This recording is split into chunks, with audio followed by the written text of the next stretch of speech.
কক্সবাজারের দ্বীপ উপজেলা মহেশখালীতে সমুদ্র তীরবর্তী প্যারাবন ধ্বংস করে চিংড়ি ঘের তৈরি করছে একটি চক্র। এতে পরিবেশ ও জীববৈচিত্র্যের ক্ষতি ছাড়াও নানা প্রাকৃতিক দুর্যোগে তুলনামূলক বেশি ক্ষতিগ্রস্ত হওয়ার ঝুঁকিতে পড়েছে দ্বীপটি। মহেশখালী রক্ষার যে ডাল এই প্যারাবন স্থানীয় কিছু ভূমিদস্যুরা কেটে উজাড় করে ফেলছে। স্থানীয়দের অভিযোগ, ৫ আগস্ট পরবর্তী সময়ে মহেশখালীর ঘটিভাঙা এলাকায় প্যারাবন ধ্বংস করে একের পর এক মাছের ঘের তৈরি করছে একটি চক্র। বাইন, কেওড়াসহ হাজার হাজার গাছ কেটে উজাড় করছে হাজার হাজার একর বন। স্কেভেটর ব্যবহার করে মাটি কেটে পাড় তৈরির মাধ্যমে প্রস্তুত করছে চিংড়ি ঘের। স্থানীয় রাজনীতিবিদদের মদতপুষ্ট হওয়ায় এই চক্রের বিরুদ্ধে কথা বলার সাহস পান না কেউ। এটার সচেতনতা প্রদর্শন করলে চলবে না। যে কোনো কিছুর বিনিময়ে আমাদের ম্যানগ্রোভ ফরেস্ট রক্ষা করতে হবে, প্যারাগন রক্ষা করতে হবে। এক বছর আগে থেকে আমরা দেখছি যে অনেকগুলো অতিথি পাখি আসতো, অতিথি পাখির আবাসস্থল একেবারে ধ্বংস হয়ে যাচ্ছে, যার কারণে অতিথি পাখির আগমন এখন ধ্বংস হয়ে গেছে। সমুদ্র তীরবর্তী এই প্যারাবন ধ্বংস করায় হুমকিতে পড়েছে জীববৈচিত্র্য, ক্ষতিগ্রস্ত হচ্ছে পরিবেশ।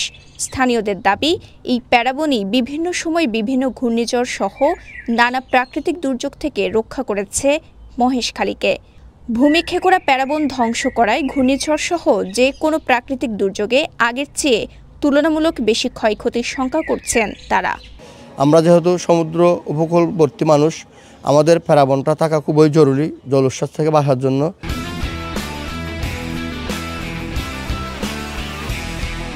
স্থানীয়দের অভিযোগ, প্রশাসনের দুর্বলতার সুযোগে মাহমুদুল করিম নামের এক ব্যক্তির নেতৃত্বে চলছে প্যারাবন নিধন।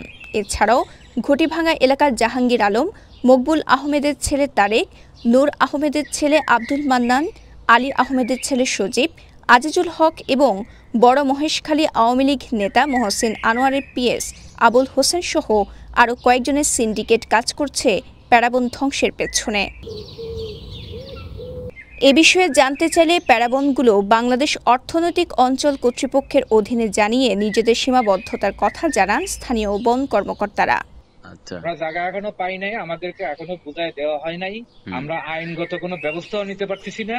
এটা এই এলাকার লোকজনও সব এখন বুঝে গেছে, এখন বলে জায়গা আপনাদের না, আপনারা কেন আসেন, এরকম ধরনের কোথাও বলে। আমরা তো বিতর্কিত, আমরা তো চাকরি করি, ধরেন সরকারি চাকরি করি, বুঝেন নাই।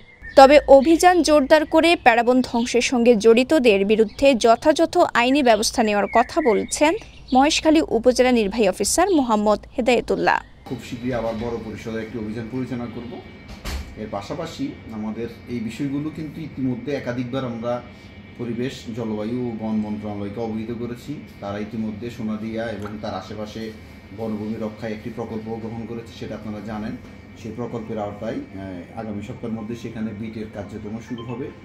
আর একটি বিষয় যেটি জায়গা নিয়ে একটা কনফিউশন উঠেছে, সেটি আসলে কনফিউশনের কোনো জায়গা নেই। এই জায়গাটি আগে ভেজাকে বন্দোবস্ত দেওয়া হয়েছিল, পরবর্তীতে হাইকোর্ট ভেজার বন্দোবস্ত স্থগিত করে। প্রেক্ষিতে এক পর্যায়ে আমাদের ভূমি মন্ত্রণালয় কর্তৃক ভেজার এই বন্দোবস্ত বাতিল করা হয়। তবে অভিযোগের বিষয়ে নিজেদের সংশ্লিষ্টতা অস্বীকার করেছেন অভিযুক্তরা।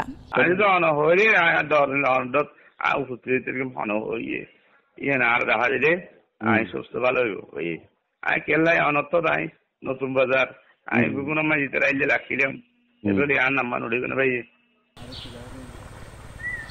কক্সবাজারের মহেশখালী থেকে রকিয়তুল্লাহর পাঠানো তথ্যচিত্রে সাফা মারওয়া, কালের কণ্ঠ, চট্টগ্রাম।